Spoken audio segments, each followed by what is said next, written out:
আপনারা দেখেছেন হয়তো আজকে সারাদিন আমরা একটা সারপ্রাইজিংলি পজিটিভ সাড়া পেয়েছি। মানে আমরা সাড়া পাবো হয়তো একটু আজ করতে পারছিলাম, বাট এই ধরনের সাড়া পাবো বুঝতে পারিনি। এবং এগেন আমি মানে অর্গানাইজারদের পক্ষ থেকে ক্ষমা চেয়ে নিচ্ছি যে যদি আজকে কারো এই মানে এত মানুষ একসাথে আসার কারণে সবাইকে আমরা ইকুয়াল লেভেলে ট্রিটমেন্ট দিতে পারিনি হয়তো। যাদেরকে পারিনি তারা যদি কোনো ধরনের অসুবিধার সম্মুখীন হয়ে থাকেন সেই জন্য আমরা খুবই দুঃখিত। আজকে দুইটা মেইন ইভেন্ট ছিল। আপনারা জানেন যে একটা বড় গ্রুপ, প্রায় 60 থেকে 70 জনের একটা গ্রুপ আজকে সকালবেলা বিমানযোগে চট্টগ্রাম গিয়েছে এবং সেখান থেকে তারা কোরিয়ান ইপিজেড এবং মিরেসরাইয়ের যে economic zone, national economic zone, এই দুটো ভিজিট করেছেন। তো এখানে আমাদের বিভিন্ন দেশ থেকে আসলে বিদেশিরা গিয়েছেন, চায়না থেকে, নেদারল্যান্ডস থেকে, অস্ট্রেলিয়া, ইন্ডিয়া, বেশ কয়েকটা দেশের আমাদের ফরেনার গেস্ট ছিলেন যারা গিয়েছেন। আমাদের কিছু মিডিয়ার বন্ধুরাও গিয়েছিলেন, কিছু মোমেন্টস আপনারা অলরেডি পেয়েছেন, ছবিতে ক্যাপচার করা হয়েছে। তো ওনাদেরকে আমরা অ্যাকচুয়ালি ফুল ফ্রি উইল দিয়েছিলাম যে ওনারা যে কোনো কিছু ঘুরে দেখতে পারেন, যে কোনো প্রশ্ন থাকলে ওনারা জিজ্ঞেস করতে পারেন। ওগুলো জিজ্ঞেস করেছেন, আমাদের কর্মকর্তারা ছিলেন, সেগুলোতে ওনারা সেই প্রশ্নগুলো ওনারা আনসার করার চেষ্টা করেছেন। একটা খুবই ফুল পিকচার দেওয়ার চেষ্টা করেছেন। ওখানে আমরা ভবিষ্যতে কি কি ইনিশিয়েটিভ নিতে যাচ্ছি, হসপিটাল বলি, ইউনিভার্সিটি বলি, অ্যাকোমোডেশনের কথা বলি, যা যা ধরনের আমাদের লং টার্ম যে প্ল্যানটা, যে ভিশনটা, সেটাও আমরা শেয়ার করেছি। আবার একই সাথে যেসব চ্যালেঞ্জ এর মুখোমুখি আমাদের ইনভেস্টরদের হতে হয়, টিপিক্যালি যেগুলো মুখোমুখি হয়, সেগুলো নিয়েও ডিসকাশন হয়েছে। ওনাদের কাছ থেকে আমরা কিছু ফিডব্যাক নিয়েছি বোঝার জন্য যে আমরা আর কিভাবে ওনাদেরকে বেটার সার্ভ করতে পারি বা ওনাদেরকে ওই ইকোনমিক জোনগুলো বা এক্সপোর্ট প্রসেসিং জোনে ল্যান্ড করতে হেল্প করতে পারি। সো এটা আমাদের প্রথম প্রোগ্রামটা এখনও চলছে। ওনারা চিটাগাংয়ে আছেন। আমাদের আজকে রাতের একটা ফ্লাইট যোগে এই ফুল গ্রুপটা, 70 জনের গ্রুপটা আবার ঢাকায় ফিরে আসবেন, যাতে ওনারা আগামীকালকে বিভিন্ন প্রোগ্রামে পার্টিসিপেট করতে পারেন। আর একই সাথে আমাদের ইন্টারকন্টিনেন্টালের স্টার্ট আপ কানেক্ট যে ইভেন্টটা হলো, বেশ বড় সড়ো করে আমাদের স্টার্ট আপ কমিউনিটিকে কভার করার জন্য সারাদিনের লম্বা ইভেন্ট। আমার জন্য, আমি প্রথম প্যানেলটাই ছিলাম, সো আমি ফুল ডিটেলটা হয়তো বলতে পারবো না, ওটার জন্য আমি ফাইজ ভাইয়ের সাপোর্ট নিব। বাট আমার কাছে যেটা খুবই ওভারওয়েলমিংলি ভালো লেগেছে সেটা হচ্ছে যে শুধু ঢাকা থেকে স্টার্ট আপরা আসেনি। আপনারা দেখবেন যে সমগ্র দেশ থেকে, আপনি যদি এখানে অনেকের সাথে কথা বলে থাকেন তাহলে দেখবেন যে দেশের বিভিন্ন জায়গা থেকে আসলে স্টার্ট আপরা এসে অংশগ্রহণ করেছে স্বতঃস্ফূর্তভাবে। সেটা আমাদের জন্য একটা বড় পাওয়া। প্রায় 1500-র বেশি উদ্যোক্তাদেরকে আজকে আমরা এখানে পেয়েছি এবং প্রায়, if I understand it right, প্রায় 25টার চেয়েও বড়, বেশ বিদেশি গ্লোবাল বড় ভেঞ্চার ক্যাপিটাল ছিলেন, তাদেরকে অনেকে আজকে পিচ করার সুযোগ পেয়েছেন। একই সাথে অনেকগুলো প্যানেল হয়েছে যেখানে খুবই ইন্টারঅ্যাক্টিভ একটা ডিসকাশন হয়েছে। সেখান থেকে বোঝার চেষ্টা করা হয়েছে আর কি করলে সরকার এবং আমাদের যে স্টার্ট আপ কমিটি আছে তারা একসাথে কোলাবোরেট করে কাজ করতে পারে। তো আমার পার্সোনাল একটা টেক, সেটা হচ্ছে যে স্টার্ট আপ ইকোসিস্টেমটাকে বিল্ড করার জন্য আসলে আমাদের সরকার থেকে স্টার্ট আপ কমিউনিটির কথাটা শুনতে হবে। আমরা সবসময় একটা ওই যে ওয়ান ওয়ে কমিউনিকেশনের দিকে চিন্তা করি যে আমরা বুঝতে পারছি যে কী করতে হবে। আসলে সত্যি কথা যে স্টার্ট আপে স্পেসে যারা কাজ করেন তারা আমাদের চেয়ে অনেক বেটার জানেন, অনেক বেটার বুঝেন। সেটা বিদেশি বিনিয়োগকারীদের কথাই বলি, আর আমরা আমাদের লোকাল যারা উদ্যোক্তা আছেন তাদের কথাই বলি। এনারা সবাই আসলে এই ইকোসিস্টেমে অনেক বেশি ইন্টিগ্রেটেড। তো ওনাদের ইন্টিগ্রেটেড ফর্মটার সাথে আমাদেরকে ওনাদের সাথে পার্টনার করতে হবে। তো সেটা আমার পার্সোনাল টেক। বাট আমি একটু ফাইজ ভাইকে বলবো যে আজকে সারাদিনের প্রোগ্রামটা যদি আরেকটু ডিটেলে আপনি বা কোনো ধরনের ডিসিশন হয়ে থাকলে বা ডিক্লারেশন হয়ে থাকলে সেটা যদি একটু শেয়ার করেন। Thank you. জি, থ্যাংক ইউ আশিক ভাই। আর আমি শুরুতেই আমাদের মাননীয় প্রধান উপদেষ্টার কার্যালয়, অফিস, বিডা এবং আইসিটি ডিভিশনকে ধন্যবাদ জানাই এরকম একটা সাকসেসফুল প্রোগ্রাম উপহার দেওয়ার জন্য। শুরুতে আমাদের ধারণা ছিল পার্টিসিপেশন আনুমানিক 1000-এর কাছাকাছি হবে, কিন্তু আমরা ওভারওয়েলমলি হাই পার্টিসিপেশন পেয়েছি। প্রায় 1500-র বেশি অ্যাটেন্ডি আছে, 70টার বেশি এক্সপার্ট স্পিকার আমরা পেয়েছি আজকে। 3টা প্যারালাল সেশন চলছে, আপনারা যদি খেয়াল করে থাকেন 3টা প্যারালাল হলে প্রোগ্রাম চলছে। 25টার বেশি ফরেন এবং লোকাল ভেঞ্চার এখানে পার্টিসিপেট করেছেন, যাদের ইস্টাবলিশড ভেঞ্চার ক্যাপিটাল ফার্ম আছে, এবং একই সাথে 15টার বেশি ইনডেপথ সেশন ফোকাস ডিসকাশন হয়েছে। তো প্রথম যে সেশনটা ছিল আজকে সকালে, সেটা ছিল আমাদের স্টার্ট আপ বাংলাদেশের পক্ষ থেকে কিনোট স্পিচ। তারপরে আমরা এখানে আমাদের বাংলাদেশ ব্যাংকের, কেন্দ্রীয় ব্যাংকের governor doctor Ahsan H Mansur উপস্থিত ছিলেন, এবং পরবর্তীতে আমরা দেখেছি যে ইনভেস্টমেন্ট প্রথম যে সেশনটা ছিল সেটা স্টার্ট আপ বাংলাদেশের পক্ষ থেকে একটা কিনোট স্পিচ দিয়েছেন স্টার্ট আপ বাংলাদেশের একজন বোর্ড অফ গভর্নেন্স মেম্বার। সেখানে উপস্থিত ছিলেন বিডের চেয়ারম্যান, বাংলাদেশ ব্যাংকের গভর্নর, আরসিটি সচিব এবং আমি উপস্থিত ছিলাম। এরপরে যে সেশনগুলো হয়েছে সেখানে মূলত ইনভেস্টমেন্ট এবং স্টার্ট আপ সেন্ট্রিক সেশনগুলো হয়েছে। যেমন একটা সেশন হয়েছে হোয়াই ইনভেস্ট ইন বাংলাদেশ, যে বাংলাদেশে ইনভেস্টমেন্টের অপরচুনিটি কী এটা তুলে ধরা হয়েছে। তারপর হচ্ছে বিল্ডিং ইনভেস্টেবল বিজনেস, যে স্টার্ট আপদেরকে গাইড করার জন্য যে কিছু রোড ম্যাপ এবং কিছু নার্সিং প্রিন্সিপাল তুলে ধরা হয়েছে। এবং তারপরে ফান্ড রাইজিংয়ের কিছু পদ্ধতি বাতলে দেওয়ার জন্য আমরা একটা সেশন করেছি, সেটা হচ্ছে fund raising in the new era adapting to market shifts, এটা একটা। আর তারপর আরেকটা হচ্ছে যে finding the right problem to solve the DNA of high growth startups. মূলত স্টার্টআপগুলোকে কীভাবে, তাদের চ্যালেঞ্জগুলোকে কীভাবে মোকাবেলা করতে হবে, বা তারা কী ধরনের চ্যালেঞ্জ মোকাবেলা করছেন, এই ধরনের মানে ফোকাসড সেশন হয়েছে আর কি।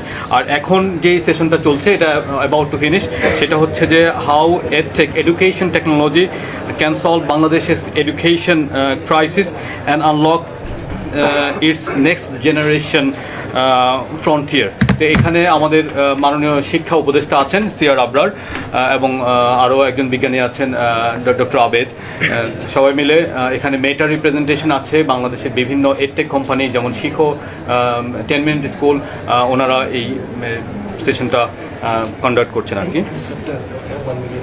আচ্ছা, তো সকালে আমরা শুরু করেছি, আমরা ইনসেপ্টার যে ওনার আছেন, তো তাদের যে সেকেন্ড জেনারেশন নাবিলা, উনি নতুন একটা স্টার্ট আপ শুরু করেছেন, এবং সেই স্টার্ট আপের মাধ্যমে উনি বাংলাদেশি স্টার্ট আপদের জন্য $1 মিলিয়ন ডিক্লেয়ার করেছেন। এবং এই ফান্ডটা ওনারা ইকুইটি ফান্ড এবং গ্র্যান্ট এবং ইকুইটি ফান্ড উভয় হিসাবে, এবং লেন্ডিং, এই তিনটা ফর্মের যে কোনো একটা ফর্মে দে আর ওপেন, যে কোনো ফর্মে তারা এটা বাংলাদেশি স্টার্ট আপদের জন্য ব্যয় করবেন। আমরা এটাকে অত্যন্ত আন্তরিকভাবে স্বাগত জানাই, কারণ হচ্ছে স্টার্ট আপ বাংলাদেশের মাধ্যমে যেই ফান্ডিংটা এসেছে, আমরা দেখেছি প্রায় 76% হলো ফরেন ভেঞ্চার ক্যাপিটাল।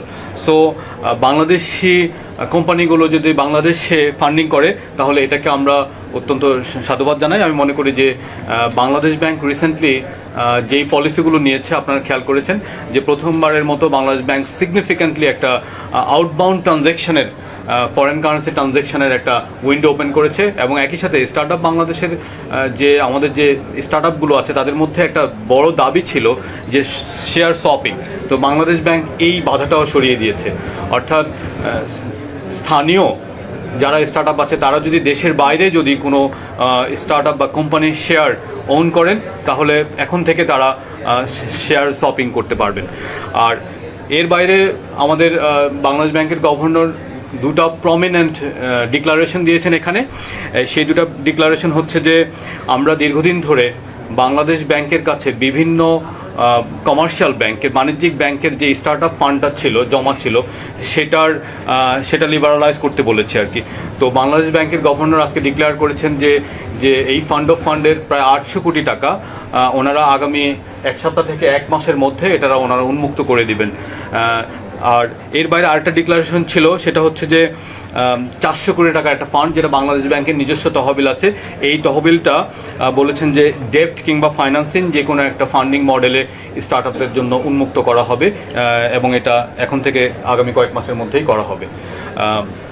তো সর্বশেষে বাংলাদেশ ব্যাংকের গভর্নর একটা বার্তা দিয়েছেন এরকম, যে বাংলাদেশ ব্যাংক এমন কোনো পলিসি বা এমন কোনো পলিসি ব্লকেটকে অ্যালাউ করবে না যেটা স্টার্ট আপদের ফান্ডিং অ্যাক্সেস টু ফাইন্যান্সকে বাধা দেয়। অর্থাৎ যে নতুন একটা পলিসি বাংলাদেশ ব্যাংক একটা পলিসি রোড ম্যাপে যাচ্ছে, যেই রোড ম্যাপে এখন থেকে অ্যাক্সেস টু ফাইন্যান্স খুবই ইজি হয় এবং ফান্ডগুলো মোবিলাইজ করে।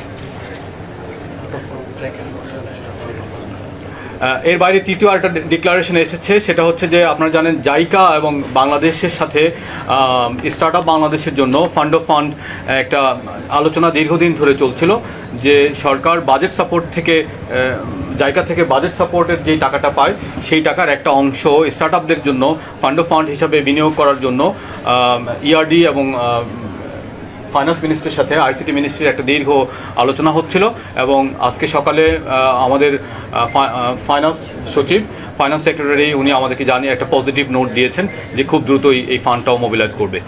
তো সব কিছু মিলে আর সকালের প্রথম সেশনে আমি একটা জিনিস উল্লেখ করতে চাই, আমাকে প্রশ্ন করা হয়েছিল যে ইন্টারনেট বন্ধ বিষয়ে। সেখানে আমরা 4টা সুস্পষ্ট পজিশন আমরা জানিয়েছি যে আমরা আসলে ইন্টারনেট বন্ধ বিষয়ে কি করছি। যে মাননীয় প্রধান উপদেষ্টা বলেছেন যে আসলে যাতে কোনোভাবে ইন্টারনেট বন্ধ না করা হয়, এবং আমরা দেখেছি যে জুলাই গণ অভ্যুত্থানের সময় যে ইন্টারনেট বন্ধ হয়েছে সেখানে আমাদের ফ্রিল্যান্সাররা, আমাদের ব্যবসায়ীরা এবং ক্ষতিগ্রস্ত হয়েছেন, রেমিটেন্স ফ্লো কমেছে এবং একই সাথে বাংলাদেশের ব্যাংকিং যে ইন্টারন্যাশনাল ক্রেডিট রেটিং সেই ক্রেডিট রেটিংয়ে অবনমন হয়েছে। তো সেখান থেকে আমরা শিক্ষা নিয়ে আমরা চাচ্ছি যে আমরা ঘোষণা দিয়েছি সকালের সেশনে যে আমাদের বর্তমান সরকার কখনোই ইন্টারনেট বন্ধ করবে না এবং আগামী সরকার যাতে ইন্টারনেট বন্ধ করতে না পারে সেজন্য আমরা সব ধরনের ব্যবস্থা নিচ্ছি। এই ব্যবস্থাগুলোর মধ্যে 4টা আমরা উল্লেখ করেছি। একটা হচ্ছে যে আমরা এই সপ্তাহে বা আগামী সপ্তাহে যে আমরা সাইবার সেফটি অর্ডিন্যান্সটা পাস করব, সেখানে আমরা ইন্টারনেটকে নাগরিক অধিকার হিসাবে স্বীকৃতি দিয়েছি, যেটা আমাদের ইনভেস্টরদের একটা বড় ধরনের দাবি ছিল। আরেকটা বিষয় যে মন্ত্রণালয় থেকে ইন্টারনেট বন্ধের ব্যাপারে একটা স্ট্যান্ডার্ড অপারেটিং প্রসিডিওর বা এসওপি ছিল, সেটা আমরা বন্ধ করে দিয়েছি। তারপরে তৃতীয় বিষয়টা ছিল এরকম যে আমরা যখন স্টারলিংক রেজিস্ট্রেশনের জন্য আমরা একটা এনজিএসও গাইডলাইন করেছি, সেই গাইডলাইনেও আমরা সরকারকে ইন্টারনেট বন্ধ করার মতো কোনো প্রভিশন রাখিনি, অর্থাৎ কোনো সুযোগ রাখিনি। আর সর্বশেষে 2001 টেলিযোগাযোগ আইনের যেই ধারা ইন্টারনেট বন্ধ বা গেটওয়ে বন্ধ করা যায় সেটা সংশোধন করে আমরা এমন একটা স্টেজে নিয়ে যাচ্ছি যেখানে ভবিষ্যতে কোনো সরকার ইন্টারনেট বন্ধ করতে পারবে না। অর্থাৎ এই যে আমাদের বিনিয়োগকারী এবং স্টার্টআপদের যে একটা ইন্টারনেট বন্ধ বিষয়ক যে কনসার্ন, এই কনসার্নটাকে আমরা সুস্পষ্টভাবে অ্যাড্রেস করার চেষ্টা করেছি। ধন্যবাদ। Thank you. আমরা আরো কয়েকটা 5-6টা কোশ্চেন নিব। প্লিজ কোশ্চেনগুলো ইনভেস্টমেন্ট সামিট সম্পর্কে হতে হবে, এর বাইরে কেউ কোশ্চেন করবেন না প্লিজ।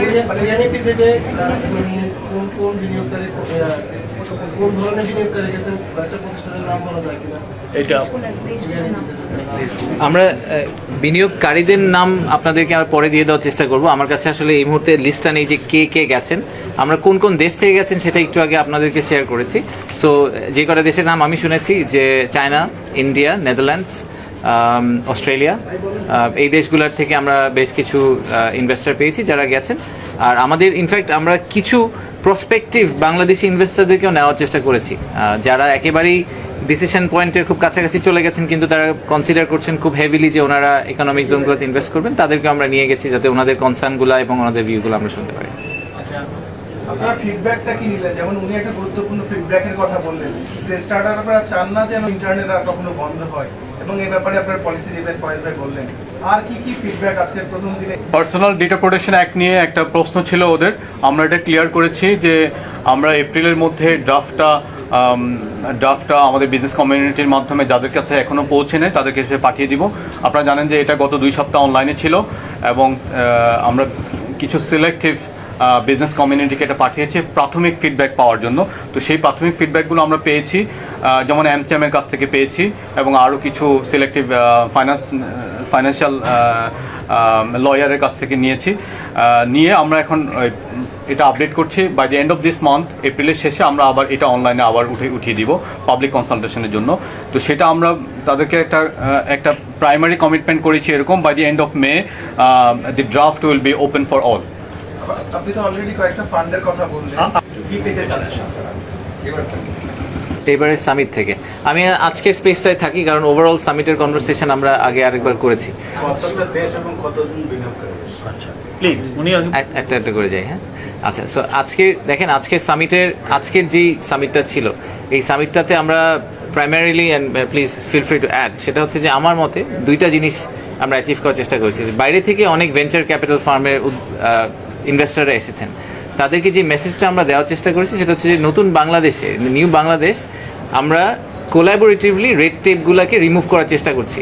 স্টার্ট আপ কমিউনিটির জন্য তারা যে চ্যালেঞ্জগুলো অনেক দিন ধরে ফেস করে আসছেন, যেই কারণে বাংলাদেশের স্টার্ট আপ কমিউনিটি যত বড় হওয়া উচিত ছিল তত বড় এতদিনে হয়নি, সেই রেড টেপগুলো আমরা সরকার থেকে রিমুভ করার চেষ্টা করছি এবং সেই রিমুভালটা আমরা একসাথে করার চেষ্টা করছি। আমরা এই যে বাংলাদেশ ব্যাংকের যে 800 কোটি টাকা এবং 400 কোটি টাকার কনভারসেশনটা হলো, এটার ব্যাকগ্রাউন্ড আমি জানি না আপনারা জানেন কিনা। প্রায় মাস দুয়েক আগে আমরা বিডার অফিসে বাংলাদেশ ব্যাংকের গভর্নরকে ডেকেছিলাম, আমাদের আইসিটি মিনিস্ট্রির লোকজনকে ডেকেছিলাম এবং স্টার্ট আপের উদ্যোক্তাদের ডেকেছিলাম, ডেকে জিজ্ঞেস করছিলাম যে আপনাদের সমস্যাটা, টেল আস ইউর প্রবলেমস, আপনারা কোথায় প্রবলেম ফেস করছেন। তো আমরা আজকে ভিসিদেরকে, ভেঞ্চার ক্যাপিটালিস্টদেরকে এই মেসেজটাই দেওয়ার চেষ্টা করেছি যে সরকার থেকে আমরা genuinely we have all intention to remove all the red tapes, যাতে স্টার্ট আপ কমিউনিটি থ্রাইভ করতে পারে। আর স্টার্ট আপ কমিউনিটি বাংলাদেশে যারা আছেন তাদেরকে আমরা একটা সিমিলার মেসেজে অন্য সাইডটা দেওয়ার চেষ্টা করেছি যে আমরা ওনাদের পাশে আছি এবং আমরা শুধু ঢাকা বেসড স্টার্ট আপদের পাশেই নেই, আমরা আসলে সমগ্র দেশটাকে একবারে লিফট করতে চাই। আমরা শুধু ঢাকা বেসড স্টার্ট আপদেরকে সাপোর্ট করতে চাই না, সবাইকে সাপোর্ট করতে চাই, ইকুয়ালি তাদেরকে ট্রিটমেন্ট দিতে চাই। তো সেটাই আমরা আজকে মেসেজটা পাস করার চেষ্টা করেছি। প্লিজ আপনার পরিচয়। আমি জাইজেদিন থেকে বলছি, আমি সাইফুল, জাইজেদিনের সিনিয়র এমপ্লয়ি। স্টারলিং সম্পর্কে জানতে চাচ্ছি, এটা নিয়ে অনেকের আগ্রহ আছে, মানে এটা কি তারা সরাসরি এখানে বিজনেস করবেন নাকি তারা এখানে কোনো ভেন্ডর নিয়োগ করবেন বা ডিস্ট্রিবিউশন প্রসেসটা কি হবে, এটা একটু আজকের বিষয়ে থাকলে ভালো। আজকে তো স্টারলিংক নিয়ে কোনো কথাবার্তা নেই, একেবারেই জিরো। স্টারলিংক কি করবেন এটা আপনাদের স্টারলিংকে জিজ্ঞেস করতে হবে, ওনারা কালকে বসে থাকবেন, আমাকে জিজ্ঞেস করবেন। যেহেতু জিজ্ঞাসা ছিল।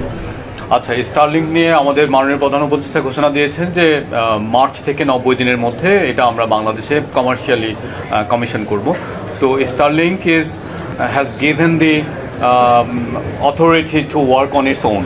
তো তারা বাংলাদেশে কিছু ডিস্ট্রিবিউটর এবং ল্যান্ডিং স্টেশন পার্টনার তারা নিজেরা খুঁজেছেন, তাদের সাথে কাজ করছেন এবং আমাদের দিক থেকে আমরা বিডা, বিটিআরসি এবং টেলিকম মন্ত্রণালয় আমরা মিলে আমরা এনজিএসও গাইডলাইনটা তৈরি করেছি এবং আমরা এটা কনসাল্ট করেছি, অনলাইনে এটা ছিল।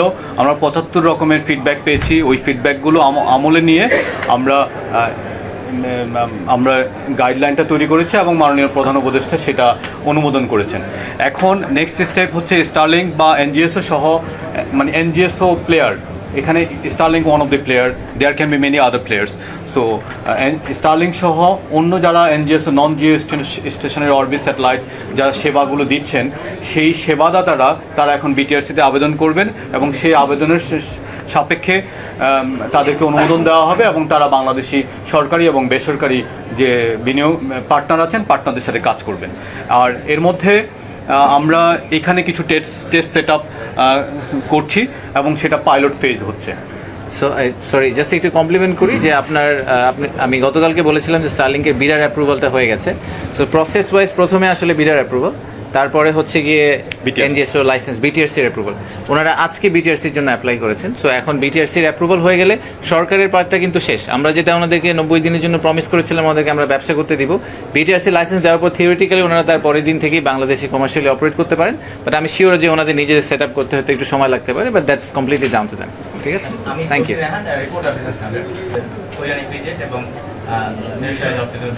আপনি কি এক্সপেক্ট করতেছেন যে এখানে তারা বিনিয়োগ করবেন? আপনি এর আগে জানিয়েছিলেন যে যারা ফ্যাক্টরি সেট আপ একটা মনস্থির করতেছে তারাই যাচ্ছে, আপনি কি আশা করতেছেন? আর বাংলাদেশে কেন এফডিআই আসবে, এটা আপনার কি মনে হয়?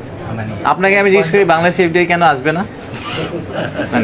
আসবে না কেন? এখন যে চ্যালেঞ্জ আমাদের প্রতিযোগী দেশগুলো দেখেন, তার মধ্যে করে যে আমাদের প্রতিযোগী দেশ আরো ভালো বেটার অপরচুনিটি পাবে।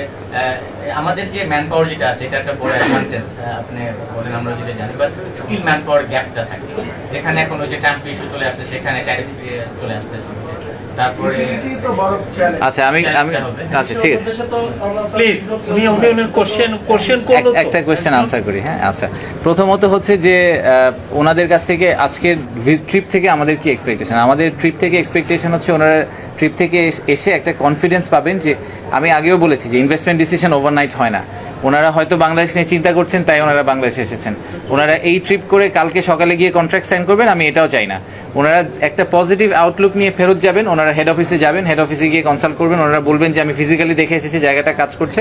আমাদের টার্গেট হচ্ছে যে এই 60-70 জন যারাই গেছেন তাদেরকে আমরা ইন্ডিভিজুয়ালি ট্র্যাক করবো এখন থেকে, বিডার থেকে, যে আমরা প্রত্যেকের সাথে একটা যোগাযোগ রাখবো আগামী 6 মাস 12 মাস, চেষ্টা করবো এটাকে অ্যাকচুয়াল ইনভেস্টমেন্টে ম্যাটেরিয়ালাইজ করার জন্য, নাম্বার 1। আর বাংলাদেশে কেন এফডিআই আসবে, এটার অনেক বড় আনসার আছে, বাট কস্ট অ্যাডভান্টেজ সবাই বলে যে আমাদের চিপ লেবার। আমি জাস্ট এই পয়েন্টটা একটু ঠিক করে দিতে চাই, সেটা হচ্ছে যে ট্রু আমাদের প্রোডাক্টিভিটি ইস্যু আছে, কিন্তু আমাদের লেবার ট্রেনেবল। সেটা গার্মেন্টস ইন্ডাস্ট্রি খুব ভালো করে প্রমাণ করেছে যে ট্রেনেবল। আর দ্বিতীয় হচ্ছে যে আমাদের কস্ট অ্যাডভান্টেজটা শুধু লেবারে না, আমাদের কাছে একটা টেবিল আছে, আমি আপনাদের সবাইকে কোনো এক সময় শেয়ার করে দিব। ভিয়েতনাম, কম্বোডিয়া, থাইল্যান্ড, আমাদের যেগুলো কম্পিটিটিভ কান্ট্রি, তাদের পানির দাম, ইলেকট্রিসিটির দাম, গ্যাসের দাম, জমির দাম, এই সবগুলা কিন্তু মোস্ট কেসেসে বাংলাদেশের চেয়ে অনেক বেশি। দুই একটা ক্ষেত্রে ইন্দোনেশিয়া আমাদের সমান, বাকি সবগুলা দেশে এই প্রত্যেকটা ইউটিলিটির price is actually much higher than Bangladesh. So as a package both financial and non physical যে বেনিফিটগুলো আমরা প্যাকেজ হিসেবে প্রোভাইড করি, এটা আসলে অন্য যে কোনো দেশের সাথে কম্পিটিটিভ। যেই জায়গাটা আমরা ফেল করি সেটা হচ্ছে ইনভেস্টর যখন আগ্রহ দেখায়, তারপরে তাকে ল্যান্ড করানোর একটা প্রসেস আছে, সেই প্রসেসটাতে তাকে আমাদের একটু হ্যান্ডেল করতে হবে, তাকে কমফোর্টটা দিতে হবে, কনফিডেন্স দিতে হবে যে আমরা যেটা প্রমিস করেছি সেটা আমরা ডেলিভার করতে পারবো। ওই জায়গাটায় গিয়ে আমরা ফেল করি বলে অনেকে কনফিডেন্স না পেয়ে ফাইনালি বাংলাদেশে ইনভেস্ট করে না। So we need to figure out যে ওই জায়গাটাতে আমরা কীভাবে সরকার থেকে সাপোর্ট দিতে পারি যাতে ওনারা বাংলাদেশে ইভেন্চুয়ালি ল্যান্ড করেন। প্লিজ। আমার নাম মনিরুজ্জামান। শুধু ঢাকায় সীমাবদ্ধ না, সারা দেশে আপনারা ছড়িয়ে দিতে চান। আজকে যে $1 মিলিয়ন প্রতিশ্রুতি পাওয়া গেল, এটা বন্টনের ক্ষেত্রে কবে নাগাদ এটা বন্টন করা হতে পারে এবং প্রক্রিয়াটা কি, কারা এটা সুযোগ পাবে, আপনাদের কোনো এটা নীতিমালা থাকবে কিনা বা কিভাবে এটা বিতরণ করা হবে? দেশের 5টা বিভাগে ন্যাশনাল ইয়থ সামিট করেছে এবং প্রতিটা বিভাগ থেকে আমরা দুটা স্টার্ট আপকে পিক করেছি আর কি।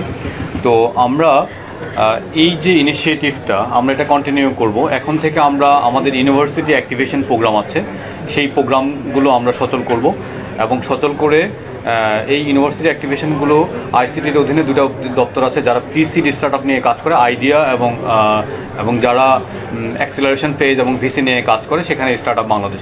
সো এই দুটোর মাধ্যমে আমরা বাংলাদেশের প্রত্যেকটা ইউনিভার্সিটির যারা ইনোভেশন ক্লাব আছে তাদেরকে রিচ করার চেষ্টা করব। তো এটা হচ্ছে একটা প্রসেস এবং প্রতিটা ইউনিভার্সিটি থেকে আমরা ক্যান্ডিডেট পিক করব, স্টার্ট আপ পিক করব। আর দ্বিতীয় যে বিষয়টা আছে সেটা হচ্ছে স্টার্ট আপ বাংলাদেশের একটা প্রতিষ্ঠিত ওয়ার্ক প্রসেস আছে যে আমাদের যারা ভিসি ফান্ড পেতে চান তারা যদি সারা বছর ব্যাপী অ্যাপ্লাই করতে পারেন। তো যখন অনেকগুলো অ্যাপ্লিকেশন জমা হয় তখন আমরা পিচিং সেশন অ্যারেঞ্জ করি এবং সেখানে স্টার্ট আপ বাংলাদেশের বোর্ড এবং গভর্নর্স, যেখানে সরকার এবং সরকারের বাইরে অন্যান্য স্টেক হোল্ডাররা আছেন, তাদের সামনে পিচিং করা হয়। পিচিংয়ে সেখানে কিছু স্কোরিং ক্রাইটেরিয়া আছে, স্কোরিং ক্রাইটেরিয়া যারা পাস করেন তাদেরকে এই ফান্ডগুলো বরাদ্দ করা হয়। সো আমরা এই যে প্রক্রিয়াটা বেগবান করবে এবং এই প্রক্রিয়াটা চলমান থাকবে। তো সেক্ষেত্রে যারা এই পিচিংয়ে পাস করবেন তাদেরকে দেওয়া হবে, আপনার ফান্ডিং অ্যাক্সেস টু ফান্ড দেওয়া হবে, আর একই সাথে ইউনিভার্সিটি অ্যাক্টিভেশন থেকে যারা আসবে তাদেরকেও ফান্ড দেওয়া হবে। ধন্যবাদ। আমি মিজান, আমি ডেইলি অবজারভার। একটু নাম্বারটা বলে দেন, কত দেশ এবং কতজন দাঁড়ান একটা প্রশ্নের দিকে আসতেছে। জি, আপনি আবার বলেন একটু। এটা বলছিল তো প্রথমে একবার। প্রায় 25টা দেশ থেকে 70 জনের বেশি বিনিয়োগকারী এসেছেন আজকের জন্য। জি, আজকের জন্য শুধু স্টার্ট আপের জন্য 25টার বেশি দেশ থেকে 70 জনের উপরে বিনিয়োগকারী এসেছে। ঠিক আছে। এটা শেষ হওয়ার পরে একটা ব্রিফিং করব অন্য একটা বিষয়ে, জাস্ট ওনাদেরকে আগে, হ্যাঁ এইখানেই করবো, ডন্ট ওয়ারি। আমরা জানি আপনি কি জিনিস প্রতিমন্ত্রী মর্যাদা পেয়েছেন। এটা তো আমাদের রেসপন্সিবিলিটি এবং চ্যালেঞ্জ এবং এক্সপেকটেশন বাড়লো, আর তো খুব একটা লাভ হলো বলে মনে হয় না। জি, ধন্যবাদ। একটা বিষয় আমি মনে করি যে কোরিয়ান ইপিজেড নিয়ে একটা গল্প ছিল, আপনারা জানেন, তা প্রায় 15-20 বছর তারা সাফার করেছেন। কোরিয়ান ইপিজেডের বিষয়টা কিভাবে সলভ হলো আমি আশিক চৌধুরীকে বলবো যে একটু আলোকপাত করতে। আচ্ছা, ধন্যবাদ। আই থিঙ্ক শফিক বেনবিতে কোরিয়ান ইপিজেডের যে চেয়ারম্যান, উনি একটা নিজের থেকে একটা কমেন্ট্রি করেছেন যে উনি মনে করেন বাংলাদেশে ইনভেস্ট করা উচিত আমাদের। তো এটার ব্যাকগ্রাউন্ডটা এরকম যে আমরা যখন যেদিন আমি প্রথম জয়েন করি তার পরপরই ওই দিনই আসলে কোরিয়ান ইপিজেডের চেয়ারম্যান উনি এসেছিলেন। উনি এসে বললেন যে দেখো, বাংলাদেশে আমি পার্সোনালি বাংলাদেশের সাথে খুবই ক্লোজ, বাংলাদেশের ব্যাপারে তার প্রচুর আগ্রহ, কিন্তু বাংলাদেশ তাকে যেভাবে ট্রিটমেন্ট করেছে এটা অনেক ক্ষেত্রেই আসলে তার কাছে মনে হয়েছে যেটা ফেয়ার ছিল না। এরকম একটা গল্প আছে, উনি আমাকে নিজেই বললেন যে স্যামসাংকে উনি বাংলাদেশে অলমোস্ট নিয়ে চলে এসেছিলেন, যে স্যামসাংয়ের $22 বিলিয়ন একটা ইনভেস্টমেন্ট যেটা ভিয়েতনামে গিয়েছে 2012-13 সালের দিকে, ওই ইনভেস্টমেন্টটা বাংলাদেশে হওয়ার কথা ছিল। তো উনি যখন বাংলাদেশে এটাকে নিয়ে আসলেন, তো কোরিয়ান ইপিজেডের যে জমি সংক্রান্ত কিছু বিষয় আছে যে মিউটেশন রিলেটেড, যেটা তখনকার যে পলিটিক্যাল আউটফিট ছিল ওনারা মনে করেছিলেন যে এইটা আপাতত কোরিয়ান ইপিজেডকে দেওয়া যাবে না, এটা ওনাদেরকে একটু ঝুলিয়ে রাখতে হবে, তো ওনাদেরকে মিউটেশনের কাগজপত্র দেওয়া যাবে না। স্যামসাং যখন তাদের ডিউ ডিলিজেন্স করার চেষ্টা করলো তখন দেখলো যে জমির কাগজপত্র নাই, তো বললো আপনি এটা কবে দিতে পারবেন? উনি বললো যে আমি বলতে পারি না আপনাকে আমি কাগজপত্র কবে দিতে পারবো। And that's how Samsung decided to move out of Bangladesh. এরকম অনেক ইনসিডেন্ট আছে, আমাদের অনেকে আসতে চেয়েছেন, তাকে আমরা এই সাপোর্টটা দিতে পারিনি। তো উনি এসে বলেছেন যে আমাকে বছরের পর বছর ধরে এরকম করা হচ্ছে, বলা হচ্ছে, তাহলে তোমরা যদি আমাকে রাইট টুলগুলো দিতে পারো তাহলে আমি আরও ইনভেস্টর নিজেই আনতে পারবো। তো তখন আমরা দেখলাম যে এটা একটা ইন্টারমিনিস্ট্রিয়াল ইস্যু। তো তখন আমরা একটা টিম তৈরি করেছিলাম বিডার ভিতরে। বিডার সেই টিমটার নাম ছিল প্রজেক্ট অ্যাম্বাসেডর। তো এই টিমটাকে আমরা নাম দিয়েছিলাম প্রজেক্ট অ্যাম্বাসেডর টিম। সেই অ্যাম্বাসেডর টিমটার কাজ ছিল যে ওনাকে অ্যাম্বাসেডারে কনভার্ট করা, আমাদের একজন ক্রিটিক তাকে আমরা কীভাবে অ্যাম্বাসেডারে কনভার্ট করতে পারি। তো সেখানে ইন্টারমিনিস্ট্রিয়াল আরও কিছু লোকজনকে যোগ করা হলো এবং তাকে আমরা একটা ডেডলাইন দিয়েছিলাম যে আমরা ফেব্রুয়ারি 6 তারিখের মধ্যে, প্রধান উপদেষ্টা নিজে কমিট করেছিলেন যে আমরা 6 তারিখের মধ্যে ওনাকে যাবতীয় জমির কাগজপত্র এবং যা যা ক্লিয়ারেন্স সরকার থেকে লাগে সব জোগাড় করে দিব। এই পুরোটা করতে কিন্তু আসলে অনেককে ইনভলভ করতে হচ্ছে সরকারের মধ্যে। সেই আমাদের চিটাগংয়ের ডিসি থেকে শুরু করে আমাদের ফরিদ আপা, উনি খুবই শক্ত ডিসি এবং এই জন্য আমি ওনাকে খুবই পছন্দ করি। তো ওখান থেকে শুরু করে সরকারের অনেকগুলো সংস্থাকে এক করে আমরা ফাইনালি প্রজেক্টটাকে পুল অফ করতে পেরেছি। এক্স্যাক্টলি 6 তারিখে তাকে যাবতীয় কাগজপত্র রেজিস্ট্রেশন করে এগ্রিমেন্ট সাইন করে সব কিছু হাতে ধরিয়ে দেওয়া হয়েছে। And he was very grateful, he was very very happy. যে জিনিসটা লাস্ট 10 বছর ধরে উনি পুল অফ করতে পারেনি, ওটা আমরা ওনাকে 2 মাসের মধ্যে বের করে দিয়ে দিয়েছি। তো এটা একটা এক্সাম্পল এই কারণে যে আসলে সরকারের মধ্যে সদিচ্ছা থাকলে অনেক কিছুই করা সম্ভব। সরকার যদি একসাথে সবাই মিলে কাজ করে, সরকারের ভিতরের বিভিন্ন মন্ত্রণালয়, আন্তঃমন্ত্রণালয়ের যে টেরিটোরিয়াল ফাইট, সেই ফাইটটাকে বাদ দিয়ে যদি সরকার একসাথে কাজ করে এবং ইনভেস্টমেন্টকে প্রমোট করা, যেটাকে আমরা সবসময় বলি যে employment generation is the biggest problem বলবো না, আমি বলবো যে অপরচুনিটি, এবং at the same time the single biggest challenge we have, যে এমপ্লয়মেন্ট জেনারেশনের ব্যাপারটা। তো সেইটাকে প্রাইমারি গোল হিসেবে ধরে সরকারের সব মন্ত্রণালয় যদি একসাথে কাজ করে, এটাকে ডেফিনেটলি অ্যাচিভ করা সম্ভব। সো এটা ইজ এ গ্রেট এক্সাম্পল। সেই এক্সাম্পলটাকে আমাদের আরও 10 বার কপি করতে পারতে হবে। সো এই উইনটাকে আসলে এই same wins we need to show many wins to our investors, যাতে তারা পরে এসে, উনি এখন কিন্তু আমাদের জন্য প্রায় 31 জন বিনিয়োগকারীকে কোরিয়া থেকে ধরে নিয়ে এসেছেন এই ইনভেস্টমেন্ট সামিটে জয়েন করার জন্য। So this is exactly how we should be operating in future.